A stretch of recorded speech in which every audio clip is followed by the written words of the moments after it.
Welcome to Houston-Tillotson University. I want to thank the university here, which is the oldest university in the city, as well as a historically black college and university.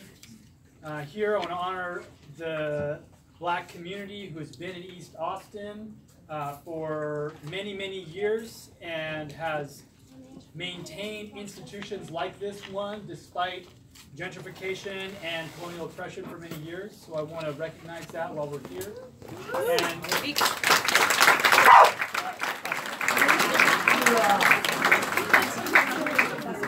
I'd like to introduce myself. My name is Dr. Tane Ward. I'm an indigenous Chicano from Calpuli, Ameyatona. I am director of Equilibrio, a decolonial organizing project, and I am the Central Region Organizing Director for the Sierra Club. We're here to welcome the Lummi Nation, having traveled down from Washington State on their totem pole journey. They're on their way bringing this totem pole to Miami. And in order to do this, we have many people from the community who have come out here to pay respect to the Lummi on their totem pole journey. And that's each and every one of you, of course. But there's also some special people in the audience that I want to recognize. Some of them will be presenting today and some will not. So thank you, Maria Torres of the Pacuache clan of the Tokitae people from the Eagle Pass area, who is a lineal descendant chief, and she's here supporting us, and she's been steadfast in her resistance to the coal mine. So I thank you, Maria. I want to thank Marcos and Hortensia de Leon family from East Austin here, who have been long-standing activists in the community, fighting for the Chicano people. And I think that the other elders I see here are going to be on our panel here, so we'll wait. But I do want to give a warm welcome to Gilbert Rivera, who is a long-standing Chicano activist here from Austin, and he's going to talk a little bit about the long-standing connection between the Pacific Northwest and right here in Texas. Please welcome Gilbert Rivera.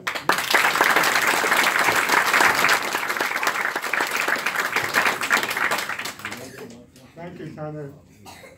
Again, first of all, I'd like to thank the University Houston-Tillotson. Houston-Tillotson, as you said, is a symbol of resistance here in East Austin. And we have always introduced ourselves as that I'm not from Austin, I'm from East Austin, which is a big difference. It's a big difference, and it's called Interstate 35. And so when we speak about East Austin, we speak about us, the natives of Texas, the natives of Austin that live in urban reservations. We were not put in reservations like many of our people in the Northwest and Midwest. We would put in urban reservations that are not much better than the ones that most people would put in. We were put in these reservations to disappear. And we need to understand this from the very beginning, that we were not supposed to have survived. When the first contact was made, it is known that there were millions and millions of natives of indigenous people in North and South America. We're lucky that we have more than close to maybe 4 million left today. So that is the genocide that is not spoken about. And we need to remember that. And we are here in defiance of that, of those that have tried to eliminate us. We are here to show our support for the Lummi Nation and Tokitae, whom they are trying to bring back to her family. Many of us that were put in reservations never saw our indigenous families again, and we were divided from them. So what we want to do today is welcome them. And as I look around, I see, as you say, all of my relations. You all are beautiful people. And I would like to, in our barrio, whenever we introduce ourselves, or we usually say, ¿Cómo estás, primo? How are you, cousin or brother?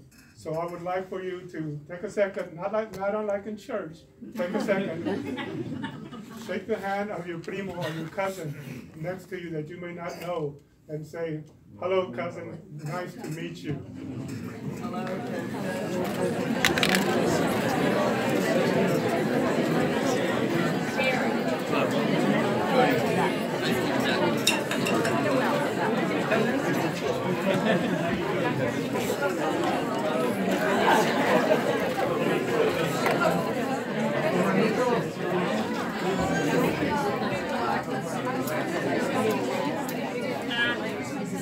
Okay, now that we're united as indigenous people, let's talk about what we're here about. We are here to stand in solidarity and appreciate and are honored to be made part of this journey. This journey is now our journey. We are part of this 9,000-mile journey that this gentleman, this nation is taking to try to free and take home one of their relatives. We understand that every time that we stand up to fight for our rights, to fight for our neighborhoods, to fight for our religion, to fight for our cultures, we are fighting a battle that many assume that is not winnable. First contact was over 500 years ago. We're still here, and we're not going anywhere. There you go. And so, when we speak of the struggles of the people of the Northwest, I was there in the 70s when the Centro de la Raza in Seattle was first being established. My brother, and he moved, but my brother here was there also later. But we worked very closely with, there's a fort called Fort Lewis, just south of Puyallup. And it's close to the Nisqually Reservation. It is actually on the other side of the river of the Nisqually Reservation. And we fought in the 70s on the issue of fishing rights. In those days, the government of Washington had given the natives the right to fish year-round using native traditional fishing ways. The commercial fishermen went up in arms and said that they were being discriminated against because they could not put their fleets of boats out to fish the waters, while the Indians or the indigenous people were using traditional ways to fish. So one of the things that I think it's a combination of Fort Lewis and McLeod these days.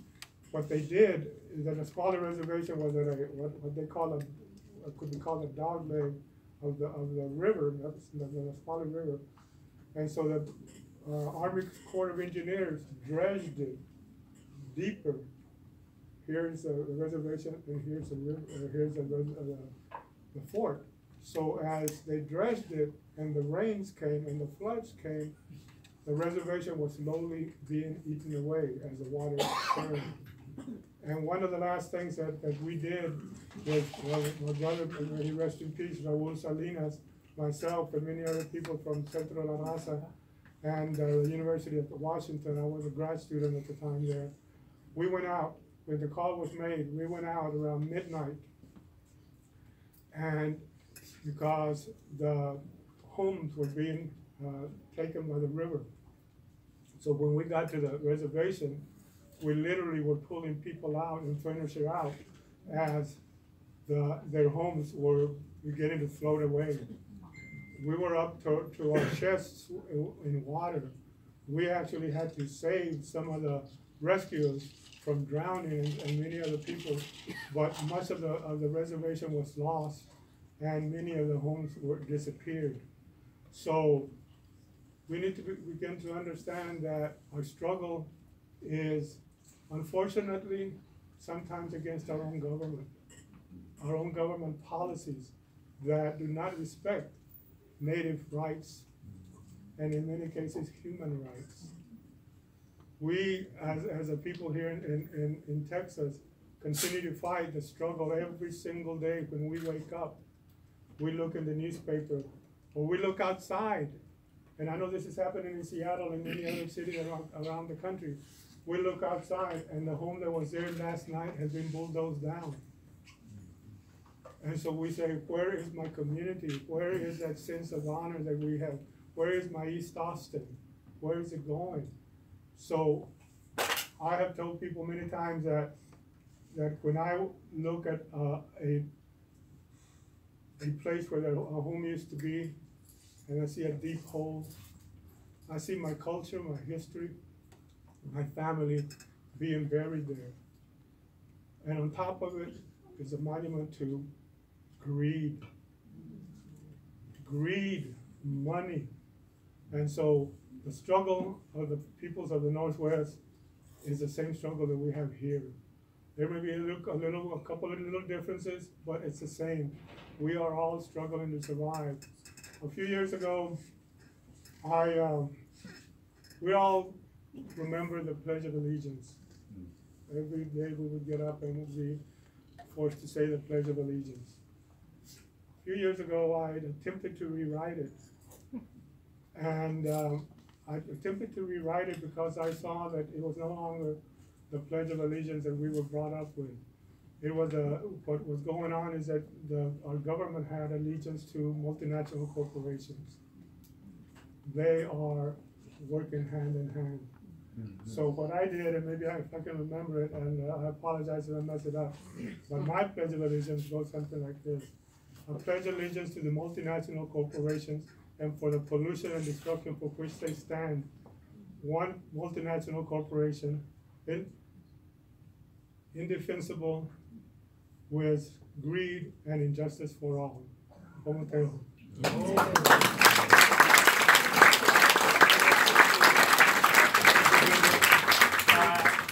Would like to welcome now Doug James from the Lummi Nation. He's going to describe what's happening here with this journey specifically.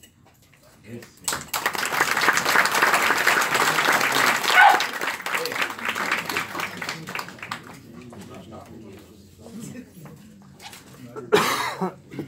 First of all, I'd like to offer a prayer song, to open up the way, for the Spirit to be here with us. So, Father,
first of all, I'd like to praise and thank our Creator for all of you that's taken a breath of time out of your lives to be here.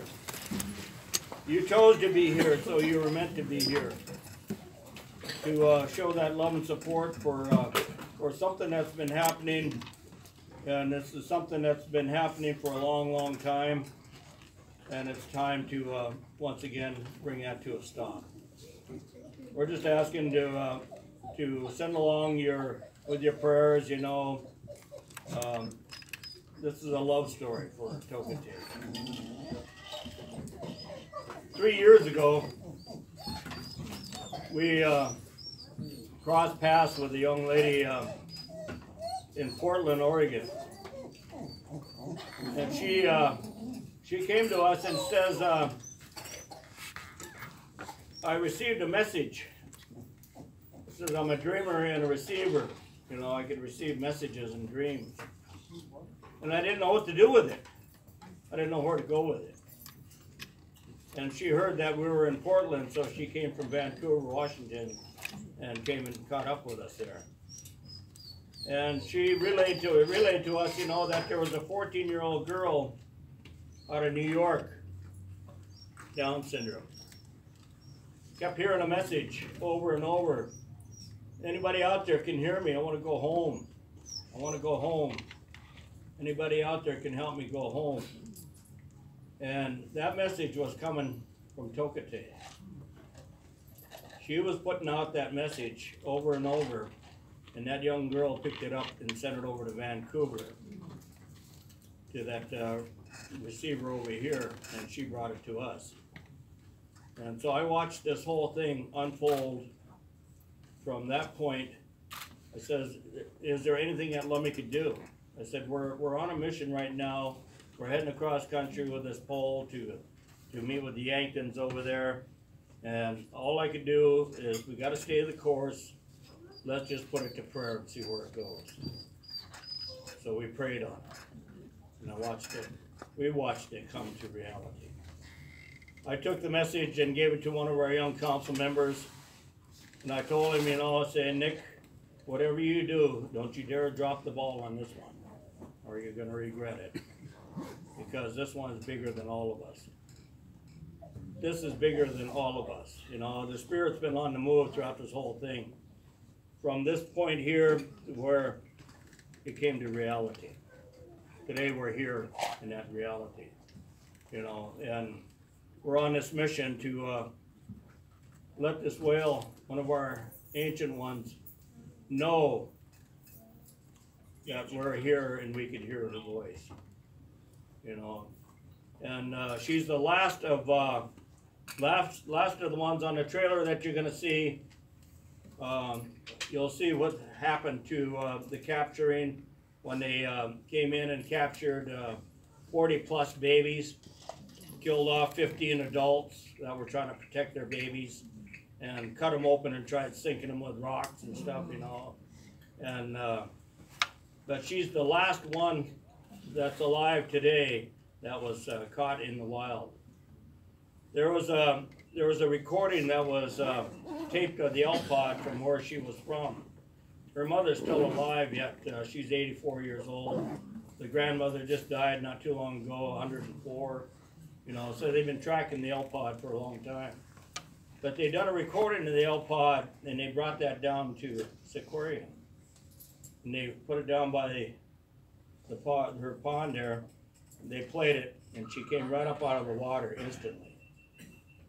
Instantly came right to it when they were playing that, you know. So she recognizes and remembers her pod and her mother, you know. So it's real, you know. These mammals have rights. They're families. They're family orientated. They're family. They hang together and they stay together, you know. And so they do matter. They're all creation. They're all of God's creation. They weren't meant to be taken away. They have taken away from their mother and being made to perform for 48 years, twice a day for her meals. She doesn't perform, she doesn't get her meal. So for 48 years, twice a day, 7 days a week, she does that, day in and day out.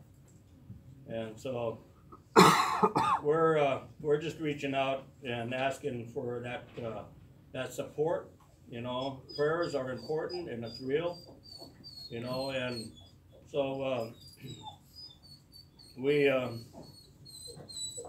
were put on commission by our council, and it said, let's go get the whale. Let's go bring Lolita home. Let's go get Tokitae. So we'll see where it goes from here. 2 years ago, the mayor of Miami signed a declaration saying, I stand behind what you're doing. He stands behind what we're doing. And he sent that message to us 2 years ago when we were going across country. 2 years ago, we brought a pole over to Standing Rock, and that pole went all the way up 100 miles north of Winnipeg and was given to the Turtle Lodge people up there. That pole was to bring attention to all the fracking that's going on in their land up there, and they're destroying their water resources by all the fracking that's going on. And so we brought that pole up there and gave it to them up there, you know, just to draw that attention to what's happening. And that's what these poles that we've been doing. In 2002 was the beginning of it, when we came across country with a 9/11 pole for the Twin Towers. For all those that perished in the Twin Towers, you know, it was just a way to bring people together and pray together. And we realized, you know, that these poles ain't sacred. It was the people that came together, that traveled 2 states from below us and above us, and came just to put their hand on that pole and send their prayer along. I said, that's what's sacred. You're sacred. You are sacred. You're sending your prayers across country to those over there that lost their loved ones, that lost their mother and their dad, and those that are left behind and those that perished, you know. That's what's sacred. And same with this pole here. You know, that's why we ask, you know, put your hands on it. Let Tokitae know, because she can feel it and she knows it. She has that ability to sense all of the prayers out there, you know. You know, they could speak across 10 miles across water, you know, and they can communicate. She has that ability to telepathically put out message, you know, and that's a proven fact. So we're just coming together in that unity to say, let's make a difference. Let's stop it. You know, she paid the price. She's the last survivor of that desecration that happened in 1970. There was 40 plus babies taken, 15 adults killed. You know, yeah, she's the last of the one that from the wild. So that's what we're up against, you know, and that's what we're doing. So with that, you know, we'll go ahead and let you see the trailers. I believe that's what's next. Okay.